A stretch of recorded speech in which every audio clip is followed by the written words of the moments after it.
Salut les amis, shalom les amis, j'espère que vous êtes bien portants, bien portantes, par la grâce et dans la grâce de notre Seigneur Jésus-Christ. Je suis Persévérant Moupolo et pour moi c'est toujours un plaisir de me retrouver devant vos écrans, humblement pour pouvoir partager quelque chose qui m'a béni au travers de Saintes Écritures. Ces Saintes Écritures dont chaque ligne possède la vie, la délivrance, la vérité, l'amour, la joie, la transformation, la paix. Tout ce que le monde ne peut nous donner, tout ce que le monde, les critères et les standards du monde ne peuvent nous donner, nous pouvons les retrouver, nous pouvons les obtenir au travers de la parole de Dieu qui est la Bible. Et en ce jour, sans plus tarder, j'aimerais que nous puissions parler sur le Saint-Esprit et ses fonctionnalités, le Saint-Esprit et ses particularités. Le Saint-Esprit, c'est cette promesse que Jésus avait faite aux disciples. Il avait dit, je vous enverrai le Consolateur. Je vous enverrai moi-même, mais en esprit.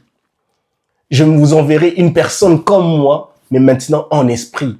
Elle sera pour vous un paraclétos. Elle sera pour vous le sceau de votre identité. Si la Pâque était notre victoire, la Pentecôte, l'ascension du Saint-Esprit, la présence du Saint-Esprit, la descente du Saint-Esprit dans cette chambre haute était l'identité, le sceau de l'identité. Scellé dans la vie des disciples, des apôtres, pour leur dire qu'ils étaient différentes, que ces personnes, que ces disciples avaient maintenant le sceau de la définition de leur identité en Christ. Et le Saint-Esprit est la personne dont nous devons chérir. Nous devons nous rassurer que nous sommes en bon terme avec le Saint-Esprit, l'Esprit de Dieu. Alors, en ce jour, sans plus tarder, nous allons juste prendre quelques fonctionnalités, fonctions ou particularités du Saint-Esprit. Et c'est là, nous allons aussi les vérifier dans les Saintes Écritures. La première des choses, c'est que nous allons dire que le Saint-Esprit est le garant de notre liberté. Le garant de ta liberté. Le garant de la liberté de là où nous nous retrouvons, dans l'environnement là où nous nous retrouvons. Là où il y a l'Esprit de Dieu, il y a la liberté. Si nous sommes possesseurs et possesseuses du Saint-Esprit, nous devons être porteurs d'une liberté. Nous devons être des porteurs et porteuses d'une liberté, liberté d'expression, liberté liberté d'exprimer Jésus dans notre environnement, d'exprimer l'intelligence, la sagesse, les actions divines et célestes partout là où nous nous retrouvons. D'exprimer une expression positive qui vient amener la lumière, qui vient amener l'éclaircissement sur une obscurité qui détruisait et qui ralentissait et qui maintenait plusieurs personnes captives dans le négatif.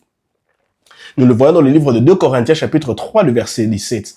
La Bible dit ceci, je lis dans la version Semeur, elle dit ceci, le Seigneur dont parle le texte, c'est l'Esprit. Le Seigneur dont parle le texte, c'est l'Esprit. Et là où est l'Esprit du Seigneur, là règne la liberté. Là où est l'Esprit du Seigneur, là règne la liberté. Alors faisons de notre mieux. Si nous voulons jouir d'une liberté, rassurons-nous que nous sommes en conformité avec le Saint-Esprit. Vous savez, nous pouvons attrister le Saint-Esprit par notre comportement, par notre attitude. Alors il est important de comprendre que le Saint-Esprit est une personne. Où nous sommes appelés à aller vers cette personne pour dire j'ai offensé le Saint-Esprit, j'ai attristé le Saint-Esprit, alors je dois présenter mes excuses. Alors il est important pour nous de comprendre que nous pouvons attrister le Saint-Esprit. Cette personne, ce paraclétos, c'est Jésus lui-même. Parce que le Saint-Esprit n'est pas différent de Jésus. Dieu le Père, Dieu le Fils, Dieu le Saint-Esprit, ils sont tous un. Alors il est important pour nous de comprendre que nous ne pouvons pas attrister le Saint-Esprit. Si nous voulons jouir, bénéficier de la liberté du Saint-Esprit, nous devons veiller que nous sommes en conformité avec le Saint-Esprit, que nous sommes en accord avec le Saint-Esprit, que nous plaçons et que nous donnons toutes les aisances suffisantes, requises au Saint-Esprit, de pouvoir émerger, de pouvoir se sentir à l'aise, de pouvoir répandre la vraie liberté, liberté d'expression, liberté émotionnelle, liberté spirituelle, liberté mentale, liberté physique, et tant d'autres choses, parce qu'il n'y a rien qui est trop difficile pour le Saint-Esprit. Il n'y a rien qui est trop difficile pour le Saint-Esprit. La deuxième des choses, le Saint-Esprit est communicateur de la vie. J'aimerais que nous puissions répéter ceci après moi. Le Saint-Esprit est communicateur de la vie. Le Saint-Esprit est communicateur de la vie. Le Saint-Esprit a la capacité de communiquer la vie en moi. Le Saint-Esprit a la capacité de te communiquer la vie. Nous sommes dans le livre de 2 Corinthiens chapitre 3, le verset 6.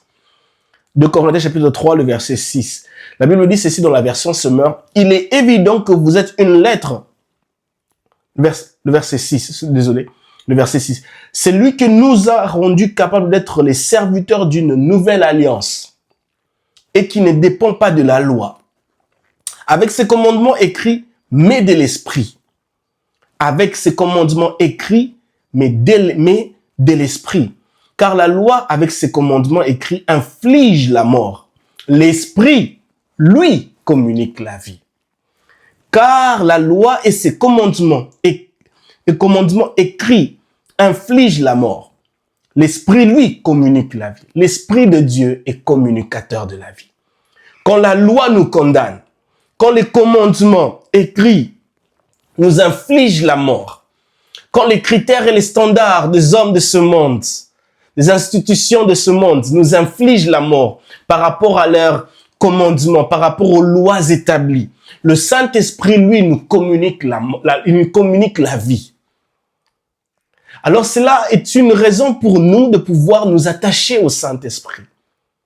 Lorsque le monde cherche à nous condamner, lorsque les lois établies, ténébreuses, sataniques, ancestrales, se retrouvant dans les lieux célestes, cherchent à nous condamner, à nous infliger un châtiment, une malédiction, une méchanceté sur nous, une écharde perpétuelle sur nous. Lui, le Saint-Esprit, a la capacité de nous communiquer la vie. Voilà une des raisons pour laquelle nous devons nous attacher au Saint-Esprit. Une des raisons pour laquelle nous devons aimer le Saint-Esprit. Parce que le Saint-Esprit ne nous communiquera pas la mort, mais il nous communiquera la vie. Tu veux recevoir la vie, tu veux bénéficier de la vie, attache-toi au Saint-Esprit. Dis au Saint-Esprit, Saint-Esprit de Dieu, toi tu es communicateur de la vie. Communique-moi la vie. Alléluia. Saint-Esprit, toi tu es communicateur de la vie. Communique-moi la vie. Communique-moi la vie dans ma santé. Communique-moi la vie dans mes finances. Communique-moi la vie dans mon mariage. Communique-moi la vie dans mon ministère. Communique-moi la vie dans mes relations. Communique-moi la vie dans mes projets. Communique-moi la vie dans mes enfants, dans mon partenaire, dans mon épouse, dans mon époux. Communique-moi la vie dans mon entreprise. Communique-moi la vie dans mon travail. Communique-moi la vie. Ceci doit être un sujet de prière pour dire, Saint-Esprit, je sais que tu es présent en moi. Et je te prie que tu puisses déployer ta puissance qui communique la vie là où je me retrouve. Le Saint-Esprit est communicateur de la vie. Déclare ça avec moi. Est-ce que nous pouvons le déclarer? Le Saint-Esprit est communicateur de la vie. Troisième chose, 2 Corinthiens chapitre 3, le verset 3. Nous dirons ici que le Saint-Esprit est l'écriture vivante. Est-ce que nous pouvons le répéter avec nous? Le Saint-Esprit est l'écriture vivante. 2 Corinthiens chapitre 3, le verset 3. Il dit ceci. Il est évident que vous êtes une lettre que Christ a confiée à notre ministère et qui nous a fait écrire, non avec de l'encre, mais par l'Esprit de Dieu, du Dieu vivant. Non sur des tablettes de pierre, mais sur des tablettes de chair, sur votre cœur.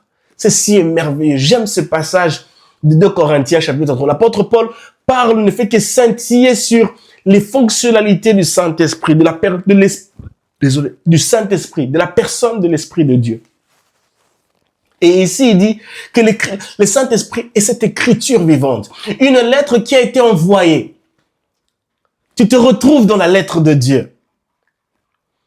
J'aimerais encourager quelqu'un, ne te sous-estime pas. Tu te retrouves dans la lettre de Dieu. Dieu a écrit une lettre. Et cette lettre-là, il y a toi à l'intérieur. Tu es sujet de cette lettre-là. Et l'apôtre Paul parle ici, il dit à ces personnes de Corinthe que vous avez été le sujet d'une lettre qui a été écrite, qui nous a été envoyée par Dieu. Elle n'a pas été écrite à l'encre. Elle n'a pas été écrite à l'encre. Elle n'a pas été écrite à l'encre. Mais par l'Esprit du Dieu vivant. Mais elle a été écrite par l'Esprit du Dieu vivant. Le Saint-Esprit de Dieu est l'écriture vivante. Le Saint-Esprit de Dieu est l'écriture vivante. Imaginez-vous que si le Saint-Esprit est l'écriture vivante, il peut écrire des décrets, des décisions sur votre vie, sur votre destinée, que aucune personne ne peut se débarrasser de cela. On peut chercher à mettre de l'encre correcteur, mais cela ne s'effacera pas parce que le Saint-Esprit a écrit cela. Elle a été écrite. Et il dit, elle n'a pas été écrite sur des papiers, non. Elle n'a pas été écrite sur des tablettes, non. Parce que cela peut s'effacer. Parce que cela peut disparaître. Mais elle a été écrite sur votre cœur. Le Saint-Esprit est l'écriture vivante. L'écriture vivante passe sur des matériaux purement faits, qui ont été créés, qui ont été fabriqués par des humains. Non.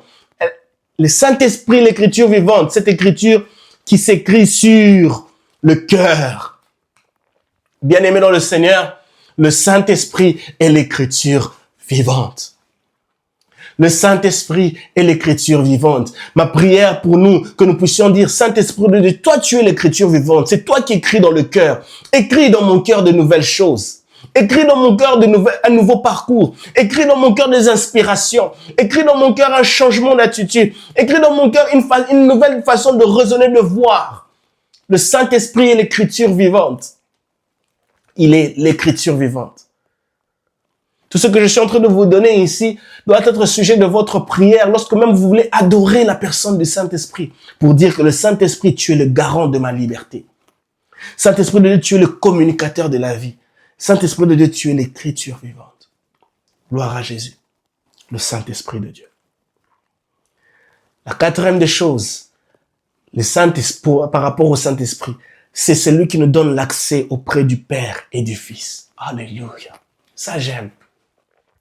Le Saint-Esprit, c'est cette carte d'accès. Permettez-moi de le dire comme cela. C'est cette carte d'accès auprès du Père et du Fils. Le Saint-Esprit, c'est cette carte d'accès auprès du Père et du Fils. Dans le livre de Éphésiens chapitre 2, chapitre 2, oui. Éphésiens chapitre 2, le verset 18. Gloire à Jésus. Éphésiens chapitre 2, le verset 18. Éphésiens chapitre 2, le verset 18. Qu'est-ce que Éphésiens chapitre 2, le chapitre 2, le verset 18 nous dit? Car grâce à lui, nous avons accès les uns comme les autres auprès du Père par le même esprit. Car grâce à lui, nous avons accès les uns les autres auprès du Père par le même esprit. Il parle ici de Jésus. Nous avons accès auprès du Père par le même esprit. Le Saint-Esprit nous permet d'avoir accès auprès du Père. Car grâce à lui, nous avons accès les uns les autres auprès du Père par le même esprit.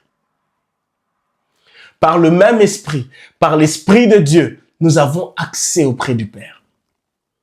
Nous pouvons accéder auprès du Père par le même esprit. Ce n'est pas un esprit humain, ce n'est pas un esprit des humains, des hommes, non. C'est l'Esprit de Dieu. L'Esprit de Dieu. L'Esprit de Dieu. Le Saint-Esprit te permettra, la Bible dit, Jésus parle des vrais adorateurs. Ils adoreront en esprit et en vérité. L'Esprit de Dieu te permettra d'adorer Dieu comme il se doit, de prier comme il se doit, de te retrouver auprès du trône de Dieu comme il se doit. Rappelez-vous que le Saint-Esprit est déjà en nous. Mais lorsque nous demandons, lorsque nous invoquons la puissance du Saint-Esprit, de se déployer, que ces fonctionnalités, aujourd'hui nous verrons que 5 fonctionnalités, se déploient, c'est là que nous verrons ces fonctionnalités se mettre en place, agir d'une manière particulière dont nous n'avons jamais expérimenté. C'est ça la personne du Saint-Esprit. Il nous donne accès auprès du Père. Il nous amène dans une transcendance céleste. Il nous amène dans le livre de, si je ne me trompe pas, dans le livre de Nombre, chapitre 24, on voit où le Saint-Esprit nous donne accès à l'intelligence divine, à la sagesse d'en haut. Alors pourquoi ne pas se saisir de la personne du Saint-Esprit? La cinquième des choses, c'est là où nous allons terminer. Il est le communicateur de la grâce divine. Le Saint-Esprit est le communicateur de la grâce divine. Nous avons dit précédemment que le Saint-Esprit était le communicateur de la vie. Maintenant, nous sommes dans le communicateur de la grâce divine. Le Saint-Esprit est communicateur de la grâce divine. Hébreux chapitre 10, le verset 29. Hébreux 10, 29. La Bible dit ceci dans le livre de Hébreux chapitre 10, le verset 29. Gloire à Jésus. À votre avis, si quelqu'un couvre de mépris le Fils de Dieu, s'il considère sans valeur le sang de l'alliance par lequel il a été purifié, s'il outrage le Saint-Esprit, qui nous transmet la grâce divine, ne pensez-vous pas qu'il mérite un châtiment plus sévère? Ici, l'auteur du livre d'Hébreux s'attelle à quelque chose des personnes qui bafouent et sabotent la valeur du sang, la valeur de la croix, la valeur de ce que Christ a accompli à la croix de Golgotha, la valeur de cette alliance nouvelle, de cette destruction, de condamnation de la loi. Ces personnes qui banalisent cela, ça c'est un sujet pour un autre jour. Et dans cette explication, dans cet exposé, il mentionne que le Saint-Esprit, c'est celui qui nous transmet la grâce divine. Le Saint-Esprit est celui qui nous transmet la grâce divine. C'est le communicateur de la grâce divine. Bien-aimés dans le Seigneur, ne négligeons pas, ne sous-estimons pas le Saint-Esprit. Ne sous-estimons pas le Saint-Esprit. Aujourd'hui, nous sommes en train de voir ces 5 merveilleuses fonctionnalités de la personne du Saint-Esprit.